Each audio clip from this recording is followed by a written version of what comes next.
சிம்ம ராசிக்காரங்க போர் குணம் கொண்டவங்க. உங்ககிட்ட சண்டை போட்டு ஜெயிக்கிறது ரொம்ப ரொம்ப கஷ்டம். நல்லது கெட்டதை முழுசா தெரிஞ்சவங்க. சூரிய பகவானை ராசி அதிபதியாக கொண்டவங்க. எல்லா இடங்கள்லையும் நேர்மையையும் உண்மையை மட்டுமே நம்பக்கூடியவங்க. உங்களுக்கு சொந்தமோ பந்தமோ அது தப்புனா அது தப்பு தான், வெட்டு ஒன்று துண்டு ரெண்டுன்னு பேசக்கூடியவங்க. உங்களை ஒருத்தர் பஞ்சாயத்து கூட்டிட்டு போறார் அப்படின்னா நீங்க அவர் பக்கம் சப்போர்ட் பண்ண மாட்டீங்க. அந்த தரப்புல யார் பக்கம் நியாயம் இருக்குதோ அங்கதான் நீங்க சப்போர்ட் பண்ணுவீங்க. உண்மை நியாயத்துக்கு மட்டுமே என்னன்னைக்குமே கை கொடுப்பீங்க. உண்மைக்கு புறம்பாக எந்த ஒரு விஷயத்தையுமே செய்ய மாட்டீங்க.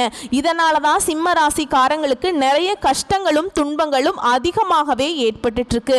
புதுமையான சிந்தனைகளுக்கு சொந்தக்காரங்க. பூ போல மனசு, கோபத்தை மறைச்சிட்டு சிரிப்பை மட்டும் காட்டக்கூடியவங்க. எடுத்த காரியத்தை எப்படியாவது முடிச்சிடணும் அப்படிங்கிறதுக்காக கஷ்டப்பட்டு போராடக்கூடியவங்க சிம்ம ராசிக்காரங்க. எறும்புக்கு கூட துரோகம் நினைக்க மாட்டாங்க. தங்களுடைய கஷ்டத்தையும் கண்ணீரையும் கடுகளவு கூட மற்றவங்களுக்கு தெரியாம பார்த்துப்பாங்க. இதனால பார்க்குறவங்க எல்லாருமே சிம்ம ராசியா இவங்களுக்கு என்னப்பா சூப்பரா இருக்காங்க, இவங்களுக்கு என்ன குறைச்சல் அப்படின்னு தான் நினைச்சிட்டு இருக்காங்க. ஆனா சாப்பாட்டுக்கு கூட கஷ்டப்படுறது உங்களுக்கு மட்டும்தான் தெரியும். கஷ்ட காலத்துல திரும்பி பார்க்க கூட ஆள் கிடையாது. ஏதோ தட்டு தடுமாறி எந்திரிச்சு நிக்கிறப்ப உங்களை குறை சொல்றதுக்குன்னே நிறைய பேர் தேடி வருவாங்க. உங்க சொந்தக்காரங்க நண்பர்களுக்கு ஒரு தேவை இருக்குதுன்னா மட்டும்தான் உங்ககிட்ட வருவாங்க. அந்த தேவை முடிஞ்ச உடனே உங்களை தூக்கி போட்டுருவாங்க.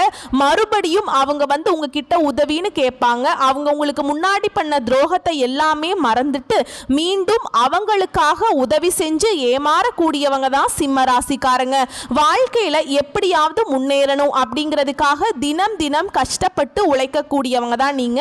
உங்களுக்கு பார்த்தீங்கன்னா வந்து கண்டக சனி முடிஞ்சு அஷ்டம சனி நடந்துட்டு இருக்கு. ஏற்கனவே கடந்த 3 வருடமாகவே வந்து கண்டக சனியால எந்த ஒரு பொருளாதார முன்னேற்றமும் இல்லை.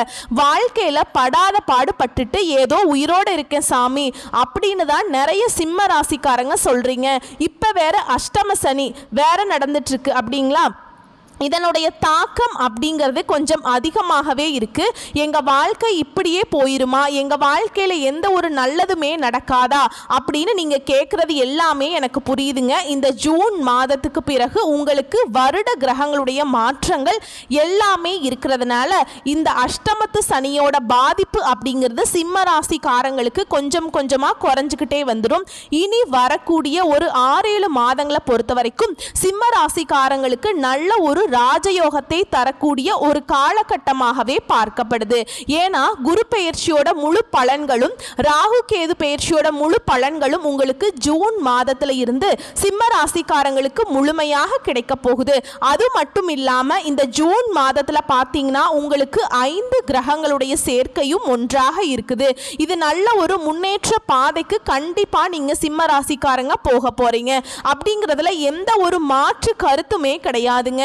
சிம்ம ராசிக்காரங்க கடந்த காலகட்டங்களில் தங்களுடைய வாழ்க்கையில் நல்லது நடக்க போகுதுன்னு நினச்சிட்டு இருந்திருப்பீங்க. ஆனால் உங்களுக்கு அந்த டைமில் ஒரு மிகப்பெரிய ஏமாற்றம் தான். புதுசாக ஒரு பிரச்சனையும் கஷ்டமும் தானாகவே உங்களை தேடி வந்திருக்கும். சிம்ம ராசிக்காரங்க சொந்த பந்தத்தை இழந்தாங்க, சொத்துக்களை இழந்தாங்க, தனக்கு நெருக்கமாக இருக்கக்கூடிய உறவுகளையுமே இழந்தாங்க. கடைசியாக நான் மட்டும்தான் எல்லாத்தையுமே இழந்துட்டு நிற்கிறதா இருக்குது, எனக்கு உயிர் வாழவே பிடிக்கலன்னு சொல்லிட்டு இருக்காங்க. இதுக்கு மேலே என்னால் வாழவே முடியல சாமி, தயவு செஞ்சு என்னை வந்து உன் கூடையே கூட்டிட்டு போயிரு. நான் இவ்வளவு கஷ்டப்பட்டதுக்கு அப்புறம் எனக்கு வாழ்க்கையில வாழணுங்கிற எண்ணம் சுத்தமாவே போயிருச்சு. உங்க மனசுல கவலையும் துன்பமும் தான் அதிகமாகவே இருக்குங்க. நீங்க செய்யக்கூடிய ஒவ்வொரு விஷயங்களுமே தடுப்பதற்கு, உங்களை அவமானப்படுத்துவதற்கும் நிறைய நபர்களும் முயற்சி பண்ணிட்டு இருக்காங்க. இது எல்லாமே தெரிஞ்சுமே கூட நீங்க என்னமோ பண்ணுங்க, எனக்கு என்ன வந்துச்சு அப்படின்னு தன்னுடைய வேலையில மட்டும் என்னன்னைக்குமே குறிக்கோளா இருக்கிறவங்க தான் நீங்க. நீங்கள் என்றைக்குமே மற்றவங்கள நம்பி இருக்க மாட்டீங்க. நம்மளால மற்றவங்களுக்கு கடுகளவு கூட துன்பம் வரக்கூடாதுன்னு நினைக்கிறவங்க தான் நீங்கள். கொடுத்து கொடுத்து சிவந்த கரங்களுக்கு சொந்தக்காரங்க. உங்ககிட்ட இருந்தது அப்படின்னா எடுத்து கொடுத்துட்டு போயிட்டே இருப்பீங்க. மற்ற ராசிக்காரங்க மாதிரி இந்த சொல்லி காட்டுற பழக்கம் என்றைக்குமே உங்களுக்கு கிடையாது. கடந்த காலகட்டங்களில் ஏதோ ஒரு கிடைக்கிற வேலைக்கு ஒரு 10,000 சம்பளத்துக்கோ 15,000 சம்பளத்துக்கோ போயிட்டு இருந்திருப்பீங்க. நீங்கள் படித்த படிப்புங்கிறது வேறையா இருக்கும், உங்களுக்கு பிடிச்ச ஜாபுங்கிறது வேறையா இருக்கும். சம்பந்தமே இல்லாம குடும்ப கஷ்டத்துக்காக இந்த வேலையை செஞ்சுட்டு இருப்பீங்க. இந்த ஜூன் மாதத்துக்கு பிறகு உங்க தகுதிக்கேற்ப நல்ல ஒரு வேலை அப்படிங்கிறது நிச்சயமா கிடைக்க போகுதுங்க. அதை நீங்க ஒரு அரசாங்க வேலைக்கு ட்ரை பண்ணாலும் சரி, இல்ல ஒரு ஐடி ஜாபோ, பிரைவேட் ஜாபோ, பேங்க் ஜாபோ, நீங்க எந்த வேலைக்கு ட்ரை பண்ணாலும் சரி அந்த ஜாப் அப்படிங்கிறது நிச்சயமா உங்களுக்கு கிடைக்க போகுதுங்க. சனி பகவானுடைய பார்வை உங்களுக்கு நேரடியாகவே இருக்குது. இதனால வருமானம் அப்படிங்கிறது பல வழிகளில் வருங்க. தொழில லாபம் வந்து சற்று அதிகமாகவே கிடைக்கும். அரசியல்வாதிகளை பொறுத்த வரைக்கும் புதிய பொறுப்புகள், புதிய பதவிகள் எல்லாமே தானாகவே உங்களை வந்து சேரும். ராகுவால உங்களுடைய செல்வாக்கு உயரும், உடல் ஆரோக்கியம் மேம்படும், சங்கடங்கள் நீங்கும். மறைமுகமாக உங்க தொழில் வாழ்க்கையிலும் சரி, இல்லற வாழ்க்கையிலும் சரி நிறைய நபர்கள் தொல்லை கொடுத்துட்டு இருந்திருப்பாங்க. இனி வரக்கூடிய நாட்கள்ல அவங்களுடைய தொந்தரவுங்கிறது முழுவதுமாகவே இருக்காது. குறிப்பாக கேது பகவான் என்ன பண்ணுவார் அப்படின்னு பார்த்தீங்கன்னா, இந்த திருமண வாழ்க்கைக்குள்ளதான் பிரச்சனையை கொண்டு வருவாருங்க. அதாவது குறிப்பாக கணவன் மனைவி இருக்காங்க அப்படின்னா அதுக்குள்ள சின்ன சின்ன சண்டை சச்சரவு, ஈகோ, இந்த மாதிரி மனக்கசப்பு பிரச்சனைகள் எல்லாம் அதிகமாக வரதுக்கு வாய்ப்பு இருக்கு. சிம்ம ராசிக்காரங்க வாழ்க்கையில இனி வரக்கூடிய நாட்கள்ல கொஞ்சம் விட்டு கொடுத்து போறது அப்படிங்கிறது ரொம்ப ரொம்ப கொஞ்சம் நல்லதுங்க. இனி இந்த ஜூன் மாதத்துக்கு பிறகு சிம்ம ராசிக்காரங்க வாழ்க்கையில நினைச்சது எல்லாமே நடக்கும். தொழில் வியாபாரம் தடைகள் அனைத்தும் விலகும், லாபம் அதிகமாக கிடைக்கும், முன்னேற்றம் உண்டாகும். வர வேண்டிய பணம் விரைவில் கைக்கு வந்து சேரும். குடும்பத்தில் உள்ள நெருக்கடிகள் விலகும், செல்வாக்கு அந்தஸ்து உயரும். வெளிநாட்டு முயற்சிகள் உங்களுக்கு வெற்றியை தரும். தெய்வ சிந்தனை அதிகமாகும், பெரியோர்களுடைய உதவி கிடைக்கும். உறவுகளில் இருந்த சண்டை சச்சரவு முழுவதுமாகவே விலகும். புதிய நண்பர்கள் உங்களுக்கு உதவி செய்வாங்க. தொழிலில் ஏற்பட்ட நெருக்கடிகள் நீங்கும், முடங்கி கிடந்த நிறுவனங்கள் மீண்டும் இயங்கும். வியாபாரத்தில் எதிர்பார்த்த லாபம் உங்களுக்கு நிச்சயமா கிடைக்குங்க. புதிய தொழில் தொடங்கக்கூடிய முயற்சிகள் அனைத்தும் உங்களுக்கு வெற்றியை தரும். தொழிலில் இருந்த தடைகள் விலகுவது மட்டும் இல்லாமல் சிலர் வந்து புதிதாக தொழில் தொடங்குவீங்க. உற்பத்தியில் இருந்த தடைகள் நீங்கி தொழிலை விரிவு செய்வீங்க. வரக்கூடிய நாட்களில் விற்பனை அதிகமாகும். ஏற்றுமதி இறக்குமதி தொழிலில் நல்ல லாபம் கிடைக்கும். நீங்க செய்யக்கூடியது சின்ன தொழிலோ பெரிய தொழிலோ நல்ல ஒரு வளர்ச்சி அப்படிங்கிறது நிச்சயமா உங்களுக்கு ஏற்படுங்க. கடந்த காலகட்டங்களில் இந்த கண்டக சனியால பார்த்தீங்கன்னா திருமண வாழ்க்கையில நிறைய பிரச்சனையும் சிக்கலும் சிம்மராசிக்காரங்க அதிகமாகவே சந்திச்சிருப்பீங்க. குறிப்பா பார்த்தீங்கன்னா வந்து இதுல பெண்களுக்கு ஏதாவது ஒரு திருமணம் அப்படிங்கிறது அடைஞ்சிருது. ஆனால் ஆண்கள் தான் ரொம்ப ரொம்ப பாவங்க. ஏன்னா வயது 30, 35, 37 வயது வரைக்குமே நிறைய ஆண்கள் வந்து சிம்ம ராசியில் திருமணம் ஆகாமல் கஷ்டப்பட்டு இருக்கீங்க. கண்டிப்பாக இனி வரக்கூடிய இந்த ஜூன் மாதத்துக்கு பிறகு நீங்கள் எதிர்பார்த்த மாதிரியே திருமண வாழ்க்கைக்குள்ள விரைவில் நீங்கள் அடியெடுத்து வைக்க போறீங்க.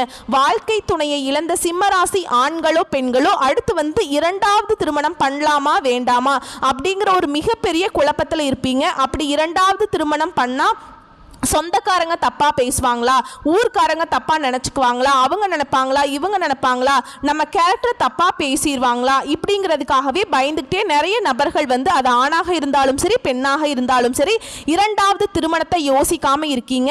ஏன்னா இப்ப இருக்கக்கூடிய பொருளாதார சூழ்நிலையும் இப்ப இருக்கக்கூடிய காலகட்டத்தையும் வச்சு பார்க்கும்போது ஒரு சிங்கிள் பேரண்டால இந்த சொசைட்டில சர்வே பண்றது ரொம்ப ரொம்ப கஷ்டங்க.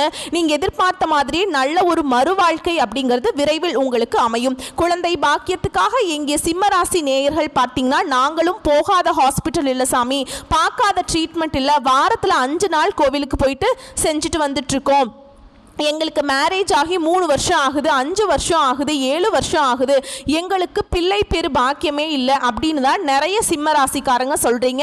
இந்த ஜூன் மாதத்துக்கு பிறகு கண்டிப்பா உங்க வாழ்க்கையில இந்த 2025 முடியறதுக்குள்ள விரைவில் உங்களுக்கு குழந்தை பாக்கியம் அப்படிங்கிறது உண்டாகுங்க. பிரிந்திருக்கக்கூடிய கணவன் மனைவி எல்லாமே மீண்டும் ஒரு முறை ஒன்றாக சேர்ந்து பேசக்கூடிய வாய்ப்பு கிடைக்கும் பட்சத்தில் கண்டிப்பாக இருவரும் ஒன்றாக இணைந்து வாழ்வீங்க. கடந்த காலகட்டங்களில் இந்த காதல்ல அதிகமாக தோல்வியை சந்திச்சது யாரு அப்படின்னு பார்த்தீங்கன்னா அது குறிப்பா சிம்ம ராசிக்காரங்க தான். இந்த 12 ராசிகள்லையுமே, ஏன்னா சிம்ம ராசிக்காரங்க பார்த்தீங்கன்னா வந்து இது ஏதாவது ஒரு ஈகோ சண்டை சச்சரவு இதன் மூலமாக பிரேக்கப் ஆயிருக்கும். இல்லை வீட்டில் போய் சொல்லும்போது பேரண்ட்ஸ் வந்து அதுக்கு தடையா நிற்பாங்க. ஏன்னா வந்து கேஸ்ட் வேற, வசதி இல்லை, வாய்ப்பு இல்லை, இந்த மாதிரி ஏதாவது ஒரு ரீசனை சொல்லி தட்டி கழிச்சிருவாங்க.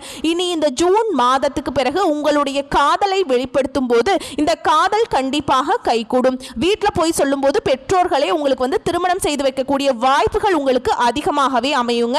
பிரிந்திருக்கக்கூடிய கணவன் மனைவி வந்து மீண்டும் ஒரு முறை ஒன்றாக சேர்ந்து பேசக்கூடிய வாய்ப்பு இருக்கும் பட்சத்தில் கண்டிப்பாக இருவரும் ஒன்றாக இணைந்து வாழ்வீங்க. பெண்களை பொறுத்த வரைக்கும் வாழ்க்கையில சங்கடங்கள் நீங்கும். குடும்பத்தில் உங்களுடைய ஆலோசனைக்கு நல்ல ஒரு மதிப்பும் மரியாதையும் நிச்சயமா கிடைக்கும். வரக்கூடிய நாட்கள்ல கடினமான காரியத்தையும் சுலபமா செஞ்சு முடிப்பீங்க. உங்க எளிமையான பேச்சு திறமையால எல்லாம் நீங்க அனைவரையுமே கவர்ந்திருப்பீங்க. சமூகத்தில் உங்கள் பெயருக்கும் புகழுக்கும் படிப்படியாகவே முன்னேற்றம் வரப்போகுது. சிலருக்கு படிப்பதற்காகவும் வேலை விஷயமாகவும் தொழில் விஷயமாகவும் வெளியூர் வெளிநாடு போகக்கூடிய வாய்ப்புகள் எல்லாமே கிடைக்க போகுது. உங்களுடைய வீட்டுக்கே பார்த்தீங்கன்னா புதிதாக ஒரு நபர், அதாவது உறவு ஒன்று வரப்போகுதுங்க. அந்த உறவு வந்து உங்களுடைய காதலியாக இருக்கலாம், மனைவியாக இருக்கலாம், இல்லை நண்பர்களாக இருக்கலாம், இல்லை சொந்தக்காரர்களாக இருக்கலாம், இல்லை தெரிஞ்ச ஒரு நபராக கூட இருக்கலாங்க. இவர்கள் உங்களுடைய வீட்டுக்கே வந்து உங்களை நல்ல ஒரு வழிகாட்டுதலாக உங்களை நிச்சயம் வந்து இருக்க போறாங்க. ஏன்னா இத்தனை நாட்களா ஒரு சப்போர்ட், அடுத்து என்ன பண்றது ஒரு ஐடியா இல்லாம சிம்ம ராசிக்காரங்க சுத்திட்டு இருந்திருப்பீங்க. கண்டிப்பாக இந்த நபர் அப்படிங்கிறவர் உங்க வாழ்க்கைக்குள்ள வரும்போது நிச்சயமா நீங்க வந்து நல்ல ஒரு முன்னேற்ற பாதைக்கு இனி வரக்கூடிய நேரத்திலிருந்தே நீங்க போக போறீங்க அப்படிங்கிறதுல எந்த ஒரு மாற்று கருத்துமே கிடையாதுங்க. கடந்த காலகட்டங்களில் உங்களுடைய குடும்பத்தில் எந்த ஒரு சுப நிகழ்ச்சியுமே நடந்திருக்காது. இதை நினைச்சு வீட்டில் இருக்கக்கூடிய பெரியவங்க எல்லாமே ரொம்பவே வருத்தப்பட்டிருப்பாங்க. என்னடா சொந்தக்காரங்க வீட்டில் எல்லார் வீட்லேயும் ஃபங்க்ஷன் வளைச்சு நடக்குது, நம்ம வீட்டில் ஒரு ஃபங்க்ஷனும் நடத்த முடியல, சொந்தக்காரங்க எல்லாமே நம்மளை கேட்டுட்டே இருக்காங்க அப்படின்னு வீட்டில் இருக்கக்கூடிய பெரியவங்க எல்லாமே பேசியிருப்பாங்க. இனி வரக்கூடிய இந்த ஜூன் மாதத்துக்கு பிறகு உங்களுடைய குடும்பத்தில் திருமணம், சீமந்தம், புதிதாக வீடு கட்ட ஆரம்பிப்பீங்க. கிரக பிரவேசம் போன்ற சுப நிகழ்ச்சிகள் எல்லாமே தொடர்ந்து நடக்க போகுதுங்க. சிலர் வந்து புதிதாக தொழில் தொடங்குற முயற்சி பண்ணுவீங்க. அந்த முயற்சிக்கு எதிர்பார்த்த உதவிகள் உங்களுக்கு நிச்சயமாக கிடைக்கும். சிம்ம ராசியை பொறுத்த வரைக்கும் நீங்க ஆண்களோ பெண்களோ, அரசு வேலையோ தனியார் வேலையோ கூலி வேலையோ, நீங்க எதிர்பாராத வருமானம் அப்படிங்கிறது உங்களுக்கு இரட்டிப்பு மடங்காக கிடைக்க போகுது. வேலையில் இருந்த பிரச்சனை தடுமாற்றம் முழுவதுமாகவே மறைய போகுது. இனி வரக்கூடிய நாட்கள்ல சிம்ம ராசிக்காரர்களோட வளர்ச்சி அப்படிங்கிறது யாருமே எதிர்பார்க்காத அளவுக்கு ஒரு மிகப்பெரிய ஒரு அசுர வளர்ச்சியாகவே இருக்க போகுதுங்க. ஏன்னா உங்க சொந்தக்காரர்களும் நண்பர்களுமே பார்த்தீங்கன்னா உங்கள் மீது வந்து பொறாமை கொள்ள போறாங்க. என்னடா நம்ம கூடயே இருந்தவன் திடீர்னு கார் வாங்கிட்டான், பைக் வாங்கிட்டான், வீடு கட்டிட்டான், சொத்து பத்து வாங்கி போட்டுட்டான் அப்படின்னு உங்கள் மீது அதிகமாக வந்து பொறாமையையும் வன்மத்தையும் செலுத்த போறாங்க. ஏன்னா அந்த அளவுக்கு அற்புதமான மாற்றங்களை வந்து இனி வரக்கூடிய 7 மாதங்களுக்கு சிம்மராசிக்காரங்க நீங்க நினைச்சு பார்க்க முடியாத அளவுக்கு மிகப்பெரிய ஒரு அசுர வளர்ச்சியை நீங்க வந்து பார்க்க போறீங்க. ஏன்னா சிம்மராசிக்காரங்க இருக்கக்கூடிய மிகப்பெரிய பிரச்சனையை பார்த்தீங்கன்னா இந்த கடன் பிரச்சனை தாங்க. எப்படியாவது கடன்ல இருந்து மட்டும் வெளியே வந்துட்டோம்னா போது சாமி, கொஞ்சம் நிம்மதியா இருந்துக்கலாம். எனக்கு 5 லட்சம் கடன் இருக்கு, 10 லட்சம் கடன் இருக்குது, 3 லட்சம் கடன் இருக்குது, என்னால வட்டியே கட்ட முடியல சாமி அப்படின்னு தான் நிறைய சிம்ம ராசிக்காரங்க நீங்க சொல்றீங்க. கண்டிப்பா இந்த 2025 முடிஞ்சு 2026ல நீங்க அடி எடுத்து வைக்கும் போது ஒரு பைசா கடன் இல்லாம அனைத்து விதமான கடனையுமே கட்டி முடிக்கக்கூடிய அளவுக்கு நல்ல ஒரு பொருளாதார முன்னேற்றம் அப்படிங்கிறது சிம்ம ராசிக்காரங்களுக்கு வரக்கூடிய நாட்கள்ல நடக்க போகுதுங்க. சிம்ம ராசிக்காரங்களை பொறுத்த வரைக்கும் முடிஞ்ச அளவுக்கு நீங்க எல்லா விஷயத்தையுமே கொஞ்சம் ரகசியமா வச்சுக்கோங்க. ஏன்னா நீங்க எல்லாத்தையுமே ஈஸியா நம்பி எல்லாத்தையுமே சொல்றீங்க. இதுதான் உங்களுக்கு ஒரு மிகப்பெரிய பிரச்சனையும் சிக்கலையும் கடைசியில கொண்டு வந்து விட்டுருது. இதை மட்டும் கொஞ்சம் திருத்திக்கிறது ரொம்ப நல்லதுங்க. வரக்கூடிய வாய்ப்புகளை மட்டும் கரெக்டா பயன்படுத்திக்கிட்டீங்கன்னா போதும், வாழ்க்கை சிறப்பா அமையும். வாழ்த்துக்கள். நன்றி, வணக்கம்.